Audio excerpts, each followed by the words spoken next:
Assalamualaikum warahmatullahi wabarakatuh.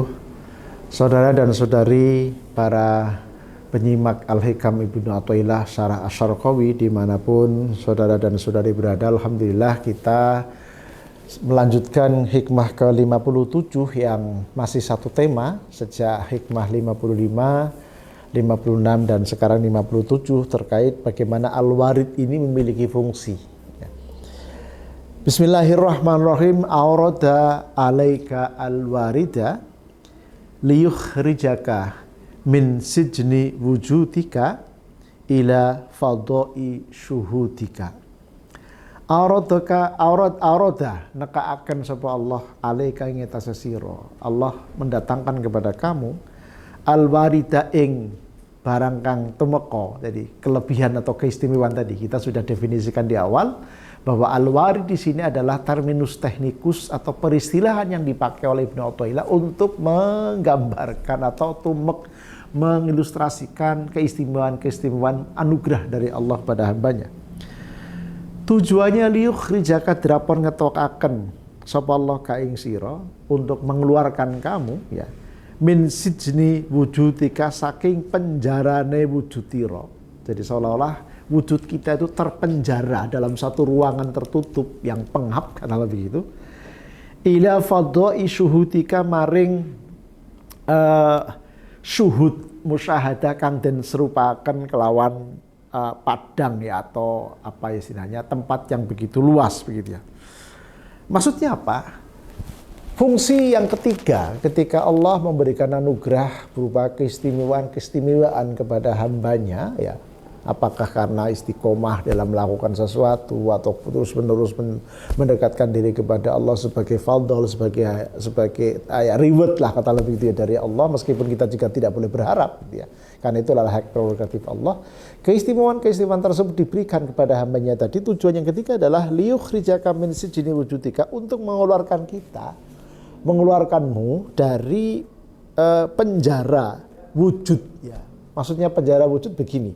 Jadi kita ini seolah-olah berada dalam satu ruang pengap, ruang sempit ya, yang disebutkan dengan penjara yang tidak bisa keluar sama sekali. Ya karena di dalam penjara, maka otomatis wawasan kita sempit, pandangan kita sempit, cakrawala kita juga sempit, tidak bisa punya kemampuan untuk berekspresi ya secara lebih leluasa karena kita terpenjara dalam satu ruangan, terisolasi bahkan ya, tidak bisa kontak dengan pihak-pihak lain.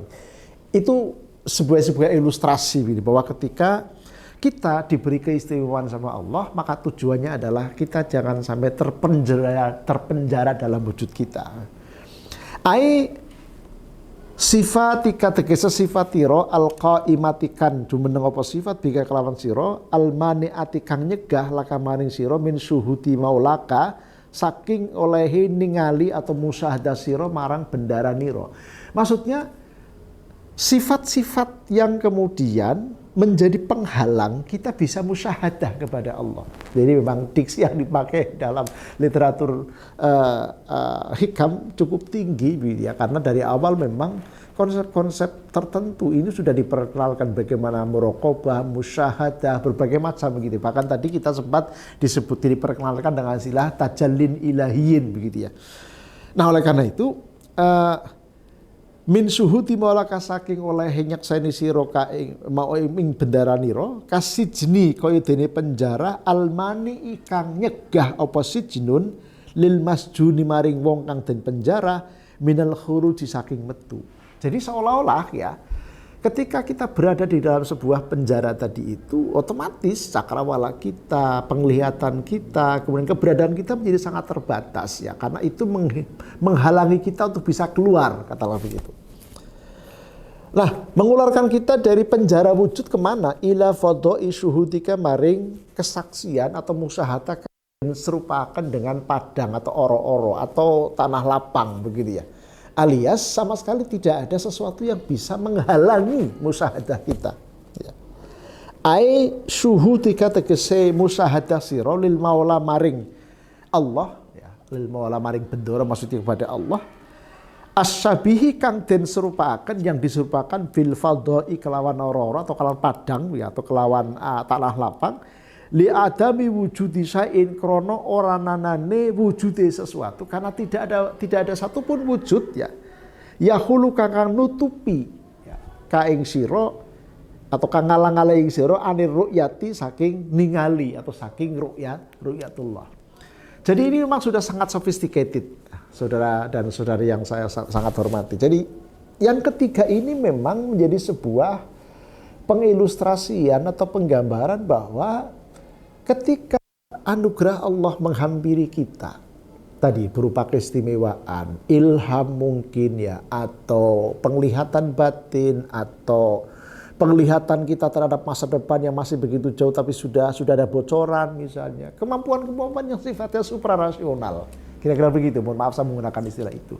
Kemampuan-kemampuan yang sifatnya suprarasional tadi yang dianugerahkan Allah kepada kita, tujuannya adalah untuk satu ya, kalau kita hubungkan dengan hikmah ke-55 adalah untuk meyakinkan kepada kita bahwa Allah lah sang super adikodrati yang berada di balik anugerah itu, sehingga kita dituntut untuk makin yakin.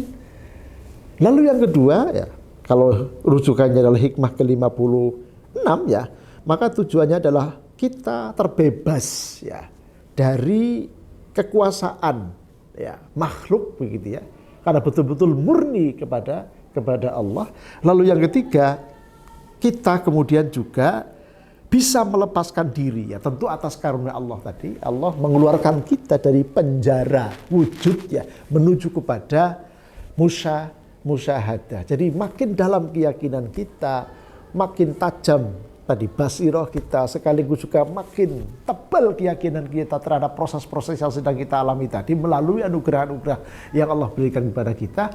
Maka cakrawala sekaligus juga keyakinan sekaligus nur ilahi yang ada dalam diri kita tuh makin kuat, makin mantap, dan kita kemudian makin intensif untuk kemudian bersemangat mendekatkan diri kepada Allah. Jadi konsep yang kemudian dipakai ya, atau istilah yang dipakai oleh Ibnu Athaillah di sini adalah syuhud ya, ila fadha'i syuhudika. Bagaimana kemudian kita terbuka dari kasaf kemudian menjadi syuhud gitu ya. Betul-betul kemudian kita makin yakin dan makin mengenal Allah. Man arafa nafsahu faqad arafa rabbahu misalnya. Kalau kita meminjam istilah Hamzah Fansuri ya, kalau saya tidak salah ingat. Tentu ini adalah bagian bagaimana kita mampu makin menemukan diri, makin mengenali diri, sekaligus juga tadi mampu menemukan jati diri melalui introspeksi dan melalui kajian-kajian yang terus-menerus untuk menemukan kelemahan-kelemahan yang ada di dalam batin kita, untuk kemudian kita evaluasi dan kita perbaiki di dalam rangka kita senantiasa mendekatkan diri kepada Allah.